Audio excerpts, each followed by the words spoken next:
In 1993, a bank robber in Manhattan held a gun to a woman's head and demanded a plane to Moscow. But the lead FBI negotiator didn't talk about planes, money, or prison. He talked about the robber's favorite childhood meal. Within 20 minutes, the gunman was crying, the hostage was free, and not a single shot was fired. This wasn't magic. It was a psychological loophole that bypasses the logical brain and speaks directly to the lizard brain that controls every human interaction you've ever had. Today, we're breaking down the tactical empathy toolkit used by the FBI's elite. Specifically, I'm going to show you the one phrase that can end an argument in seconds. By the end of this, you'll have the exact blueprint to spot a lie, flip a no into a yes, and read the room like a pro without saying a word. If you skip this, you're going to keep walking into social traps and losing negotiations at work and home because you're playing by the wrong set of rules. Most of us think communication is about words and logic. We think if we have the best argument, we win. But why do we still lose fights with our partners or fail to get that raise? The mystery is, how do professionals influence people who have absolutely nothing to lose? We're looking at the massive gap between active listening, the stuff they teach in HR, and tactical empathy, which is what keeps people alive in high-stakes standoffs. Here's the thing about your brain. When you're stressed, your logic center, the prefrontal cortex, basically turns off. It's like a power outage in the part of your head that handles math and reasoning. This is called the amygdala hijack. You can't reason with a hijacked brain. It's physically impossible. Think about the last time you were really angry. Did someone telling you to calm down ever actually work? Of course not. It probably made you want to throw a chair. That's because the person was trying to use logic on a brain that was currently in survival mode. The first thing you have to understand is the illusion of control. People don't actually want to be right. They want to feel in control. When you try to force a yes out of someone, they feel like they're losing their grip. They feel hunted. But when you give them the space to say no, or when you make them feel heard, they relax. Their brain chemistry literally shifts. This starts with your voice. Negotiators use what they call the late-night DJ voice. It's deep, soft, and slow. There's a downward inflection at the end of sentences. It's not about what you're saying. It's about the physical impact of tone on the human nervous system. When you speak like this, you're sending a signal to the other person's brain that there's no threat. You're hacking their biology.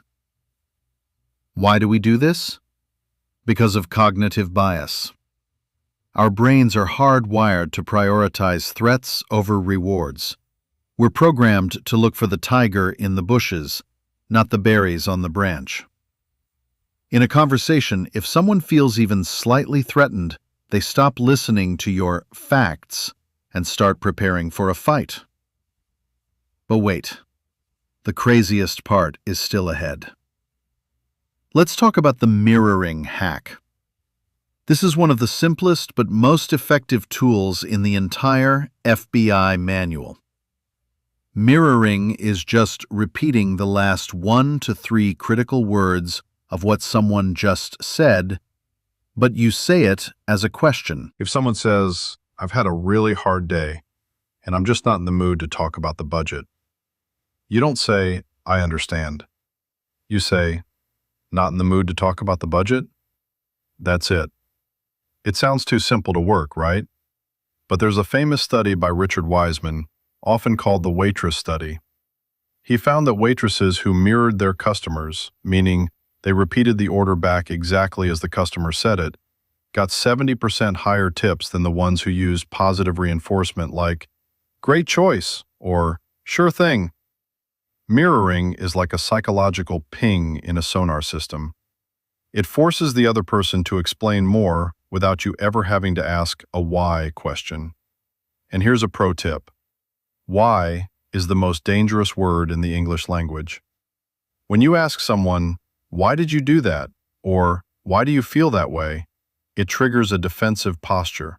It feels like an accusation. Mirroring gets you the same information without the fight. Mirroring is cool, but there's a specific way to label an emotion that actually physically changes the other person's brain chemistry. We're getting to that in a second. If you've ever felt that instant relief when someone finally gets you, you know how powerful this is. If this is making sense, hit that like button so the algorithm knows we're onto something big here. Now let's talk about labeling. This is what I call the exorcism of fear. Labeling is when you give a name to a negative emotion to neutralize it. You use phrases like, "It seems like you're worried about the deadline," or "It sounds like you feel like I'm being unfair." Research from the UCLA Brain Mapping Center shows something incredible. When people were shown photos of angry or fearful faces, their amygdala, the fear center, lit up. But when they were asked to label the emotion they saw, the activity moved from the amygdala to the prefrontal cortex. Just by naming the feeling, the brain started to process it rationally. It's like turning on the lights in a haunted house. The ghost, the fear, is still there, but it's not scary anymore because you can see it for what it is. When you label someone's negative emotion, you're not agreeing with them, you're just acknowledging it. And the second that emotion is acknowledged, it loses its grip on them. Here's the mind-blown moment. Labeling a negative diffuses it. Labeling a positive reinforces it.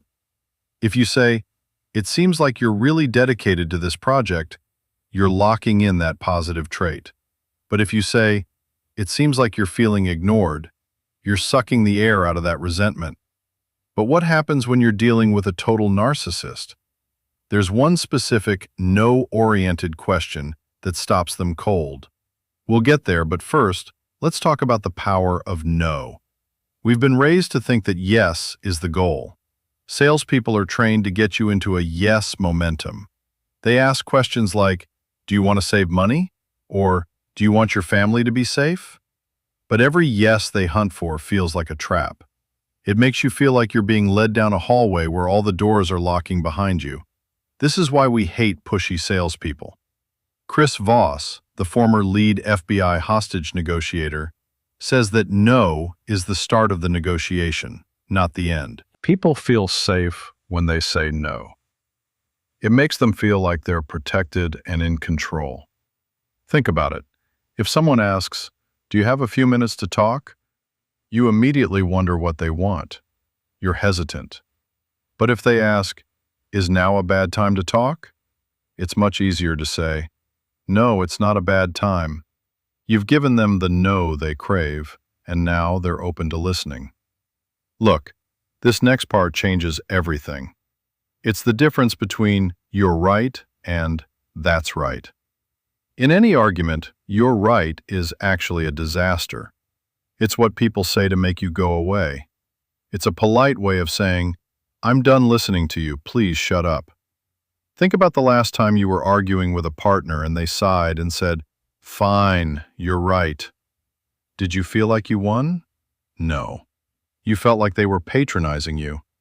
"That's right" is different. "That's right" is a signal of a total epiphany. It's what happens when you've mirrored and labeled someone so well that they feel completely understood.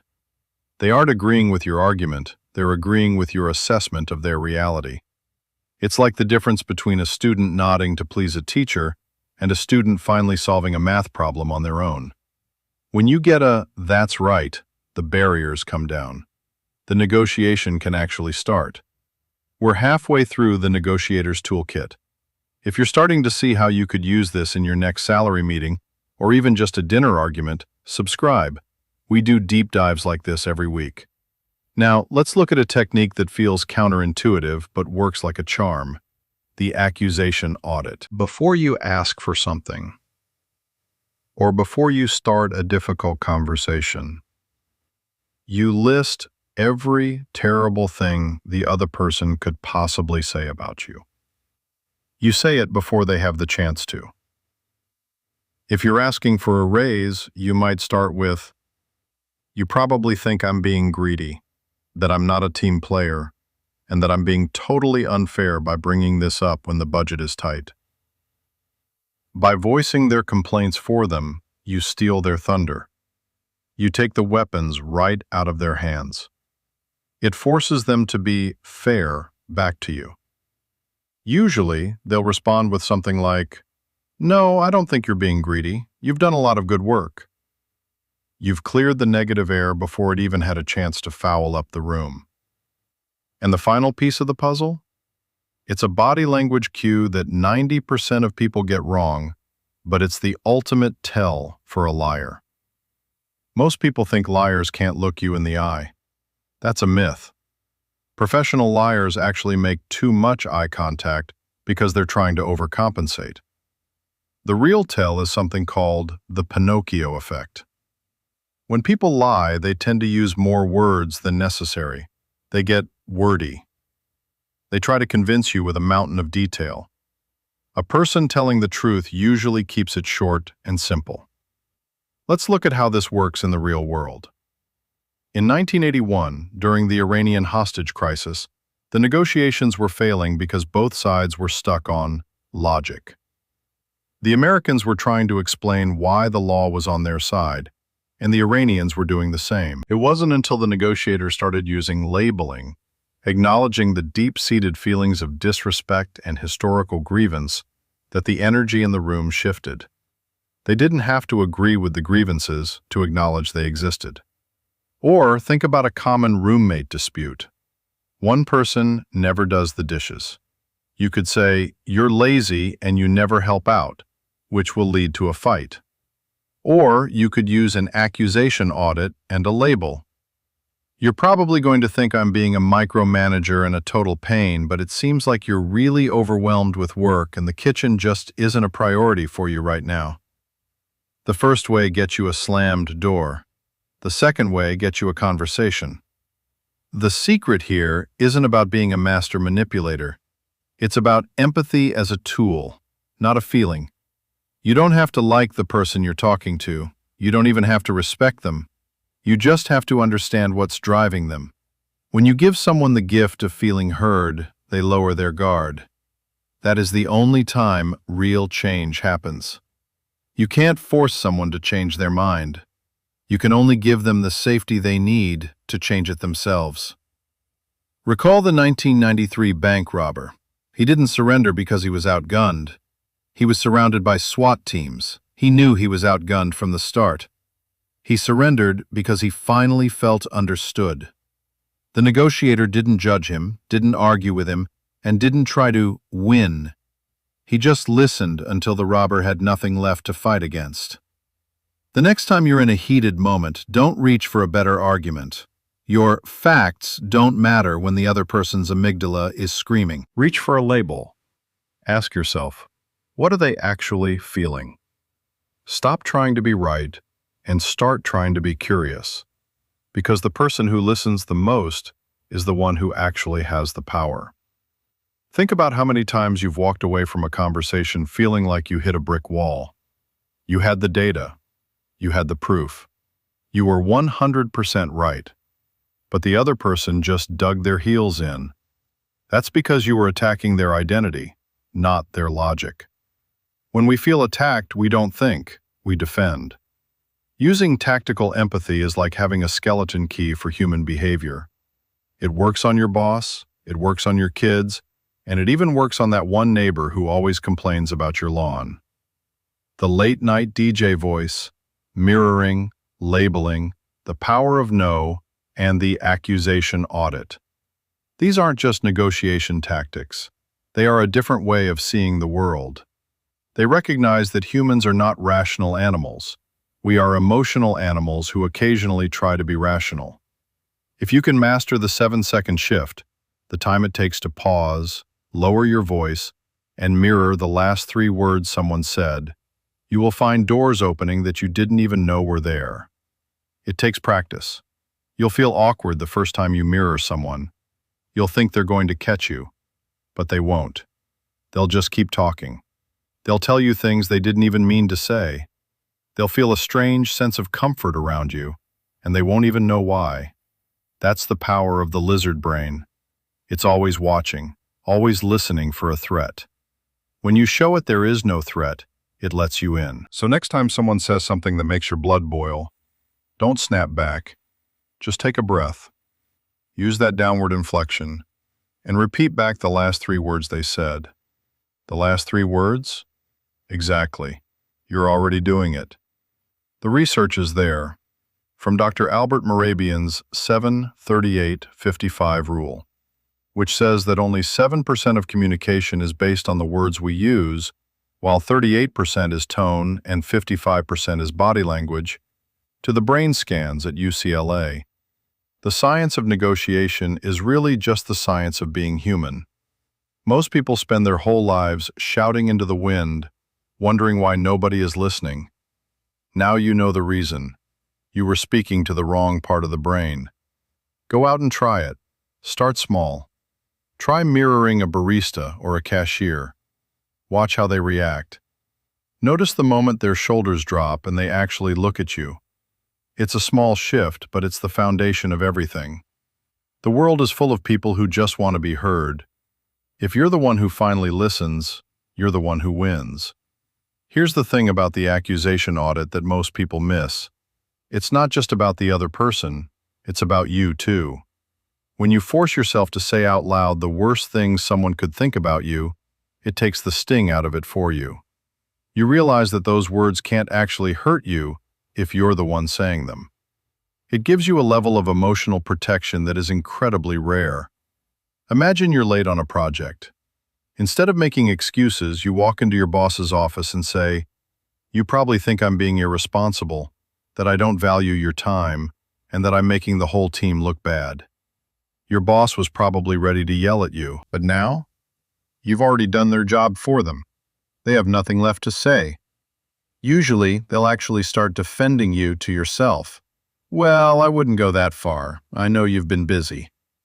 It feels like a cheat code for life. But it only works if you're sincere. Tactical empathy isn't about lying. It's about total, brutal honesty regarding the emotions in the room.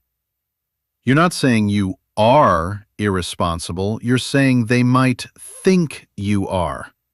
There's a huge difference. One is a confession, the other is a label. Hold on, this next part changes everything. We often think that to win a negotiation, we have to get the last word. But in the FBI's world, the person who speaks the most is the one who is losing. The person who is talking is giving away information. The person who is listening is gathering it. Think of information as the currency of negotiation. Every time you mirror, you're getting more currency. Every time you label, you're buying a piece of their trust. By the time you actually make your ask, you should have so much information and so much trust that the yes is almost inevitable. But what if they still say no? That's where the no-oriented questions come back in. Instead of asking, "Will you agree to this?" which is a trap, you ask, "Are you totally against this idea?" If they say no, they've actually just said yes. But because they said the word no, they feel safe. They feel like they're still the boss. This is how you deal with difficult personalities. Narcissists, especially, need to feel like they are the smartest person in the room. If you try to out-logic a narcissist, you will fail every single time. They will move the goalposts, they will gaslight you, and they will exhaust you. But if you use their need for control against them, if you give them the no they want, they become much easier to handle. Is it a ridiculous idea to suggest we try it this way for a week? No, it's not ridiculous. Boom. You just got exactly what you wanted, and they feel like they were the ones who allowed it to happen. This brings us back to the core of the whole thing. Empathy is a choice. It's a skill you can develop like a muscle. And just like a muscle, it gets stronger the more you use it. Most people are lazy communicators. They just wait for their turn to talk. They're so busy thinking about what they're going to say next that they don't even hear what's being said right now. They miss the tone, they miss the hesitation, they miss the tells. If you can be the one person who actually stops and pays attention, you will be miles ahead of everyone else. Look, we've covered a lot. The amygdala hijack, the late-night DJ voice, mirroring, labeling, the power of no, the accusation audit, and the "that's right" breakthrough. It might feel like a lot to remember, but you don't have to do it all at once. Start with just one. Start with mirroring. It's the easiest to do and it has the most immediate impact. When your kid says, "I hate school," don't tell them why school is important. Don't tell them they have to go. Just say, "You hate school?" And then wait. The silence is your friend. In negotiation, silence is a tool. Most people are terrified of it. They feel the need to fill the gap. Let the other person fill it. They will usually give you the very information you need to solve the problem. "Yeah, I hate it because the lunch lady was mean to me." Now you have the real problem. You weren't going to solve the lunch lady problem by talking about the importance of an education. This is what it means to read minds. You're not actually psychic. You're just paying attention to the things everyone else is ignoring. You're looking past the words and seeing the human being underneath. The 1993 bank robber didn't want a plane to Moscow. He wanted to feel like his life mattered. He wanted someone to acknowledge his pain. Once the negotiator did that, the gun didn't matter anymore. The money didn't matter. Every argument you have is just a smaller version of that standoff. People aren't fighting about the dishes or the budget or the deadline. They're fighting because they don't feel heard. They're fighting because their lizard brain feels threatened. Turn off the threat and you turn off the fight. It's not magic, it's just psychology. And now that you have the toolkit, you can start using it today. Think about the most difficult person in your life. The one you always clash with. The one who makes you want to pull your hair out. What would happen if, the next time you talk to them, you didn't try to win? What if you just tried to get a "that's right" out of them? What if you started with an accusation audit? "I know you think I never listen to you and that I'm always trying to have the last word." Watch their face. Watch how they react. It's going to be like nothing you've ever seen before. This is the power of tactical empathy. It's the power to change the energy of a room with just a few words. It's the power to turn enemies into partners.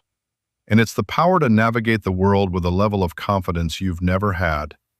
Because when you know how to read minds, you're never really in the dark. I want you to think about the 7-38-55 rule one more time.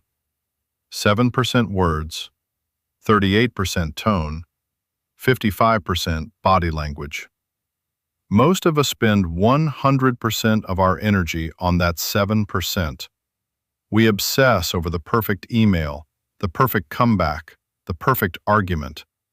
But we're ignoring the 93% that actually matters. If your tone is aggressive, it doesn't matter how right your words are. If your body language is closed off, it doesn't matter how much data you have. The 7-second shift is about aligning all of it. It's about using your tone and your presence to create a space where the other person feels safe enough to be honest. And once they're honest, you've already won. Here's a final thought. We live in a world that is more connected than ever, but we're also more divided than ever. We spend our time shouting at each other through screens, using logic and facts as weapons. We've forgotten how to actually talk to each other.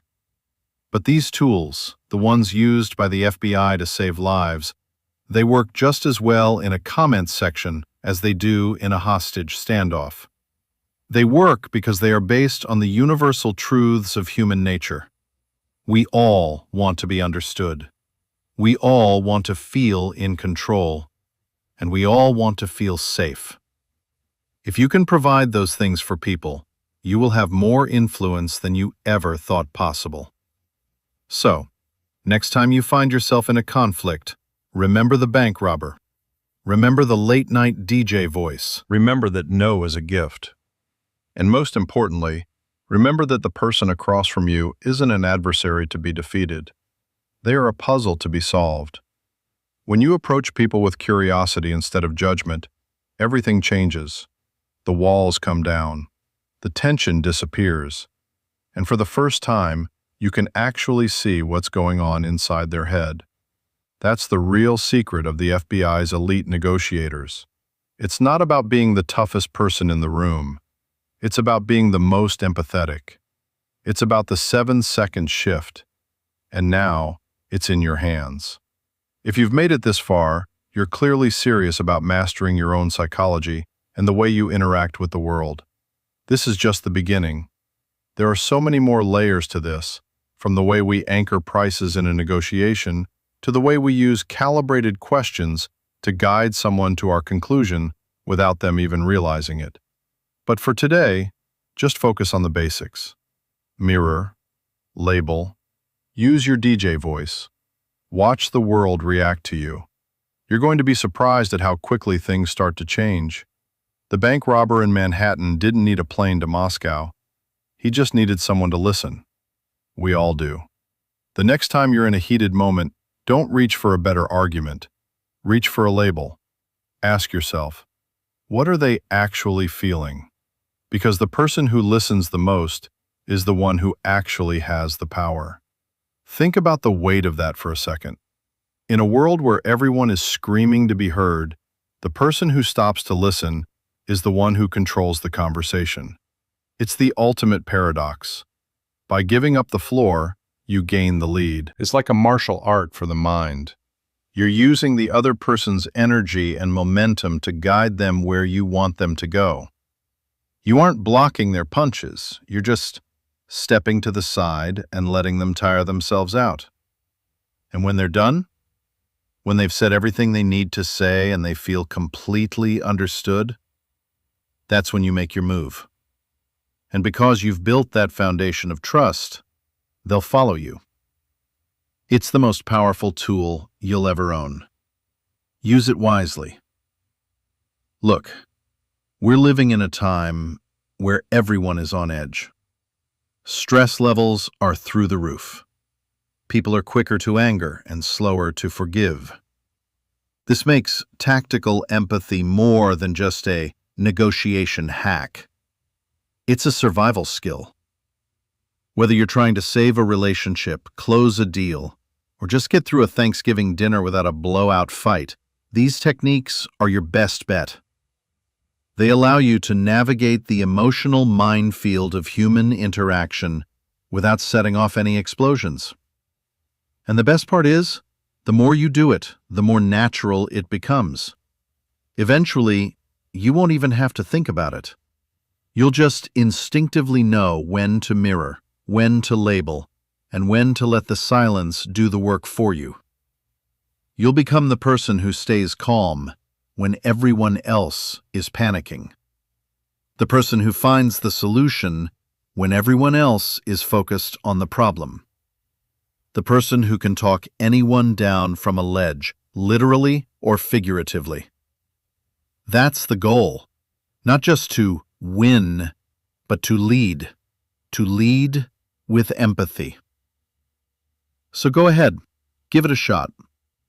The next time someone says something that triggers you, don't react. Just mirror. You want me to mirror? Exactly. You've got this. Think about the ripple effect this has. When you change how you communicate, it changes how the people around you communicate. If you stop attacking, they stop defending. If you start listening, they start talking. You can literally transform the culture of your office or your home just by changing your own habits. It's not about being a doormat. It's not about giving in to people's demands. It's about understanding the why behind the what. Once you understand why someone is making a demand, the demand itself usually becomes negotiable. If someone says, "I need this report by 5 p.m. or else," the "or else" is the threat. The 5 p.m. is the demand. But the why might be that they have a meeting at 6 p.m. and they're nervous about looking unprepared. If you mirror them by 5 p.m. and then label them, "It seems like you're under a lot of pressure for the meeting tonight," they might open up. "Yeah, the CEO is going to be there and I'm worried I don't have all the numbers." Now you're on the same team. Now you can say, "If I give you the core numbers by 4 p.m., can I get you the full report tomorrow morning?" That's right. See how that works?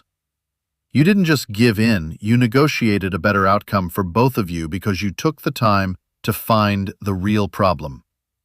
That's the power of the 7-second shift. It's about finding the human being behind the hostility. And in the end, that's what we're all looking for. We're all just that bank robber in Manhattan, holding on to something we're afraid to lose, waiting for someone to finally understand why. The person who can do that is the person who changes the world. One conversation at a time. So take these tools, use them, practice them, and watch how the people around you start to change. Because when you change the way you listen, you change the way the world speaks to you. And that is a superpower. The 1993 bank robber, the Iranian hostage crisis, the roommate with the dirty dishes, they all tell the same story. It's a story about the bridge between two people, and that bridge is built with empathy. Not the kind of empathy that means you feel what they feel, but the kind of empathy that means you understand what they feel. Tactical empathy. It's the 7-second shift that changes everything. And now you know exactly how to do it. Go out there and start reading minds. You'll be amazed at what you find. The person who listens the most is the one who actually has the power. Don't forget that. Because the next time you're in a heated moment, the person with the most power is going to be you. Think about the last time you felt truly heard, not just listened to, but understood. That feeling of a knot in your chest finally loosening up. That's what you're giving to people when you use these tools. It's a gift, and it's a gift that people will reward you for with their trust, their loyalty, and their cooperation. Most people go through their entire lives feeling like they're shouting into a void. They feel like nobody truly gets them. When you show up and you use mirroring and labeling, you are effectively telling them, "I see you, I hear you, you are safe with me." That is the most powerful message you can send to another human being. It's more powerful than any argument, any piece of data, or any logical proof. It's the foundation of all human connection, and it's the secret to every successful negotiation. So, as you move forward, don't just think of these as tactics. Think of them as a way of being, a way of showing up in the world. Be the person who seeks to understand before being understood. Be the person who uses their voice to calm, not to provoke. Be the person who sees the fear behind the anger. When you do that, you don't just become a better negotiator, you become a better leader, a better partner, and a better friend.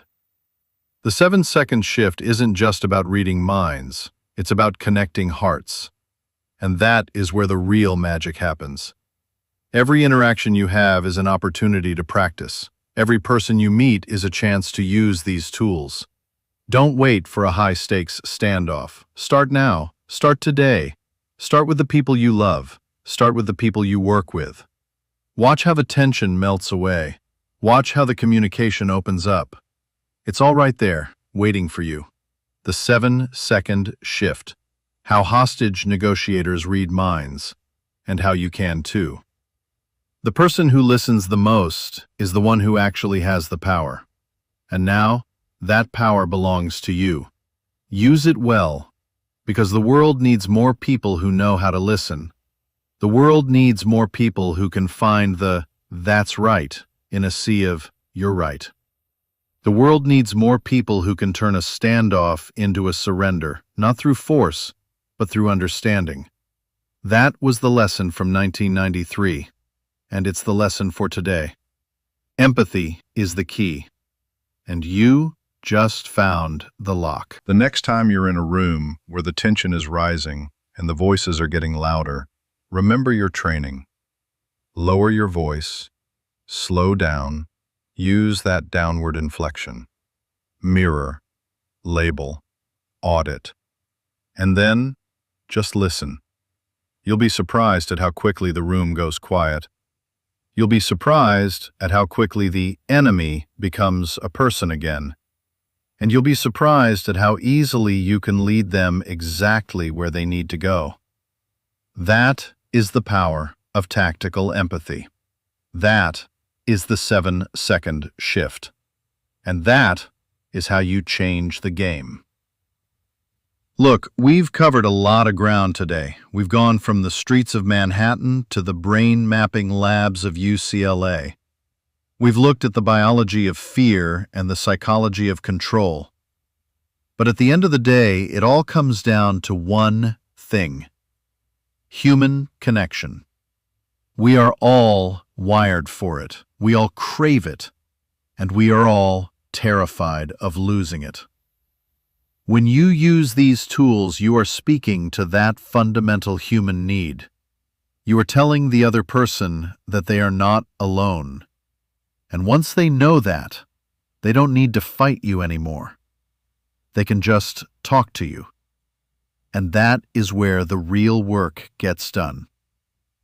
So go out there and start talking. But more importantly, start listening. Because the person who listens the most is the one who actually has the power. And now, that power is yours. Take it, use it, and see where it takes you. The 7-second shift. It's the most important skill you'll ever learn. And it starts right now. Think about the weight of that. The person who listens the most. It's so simple, yet so few people actually do it.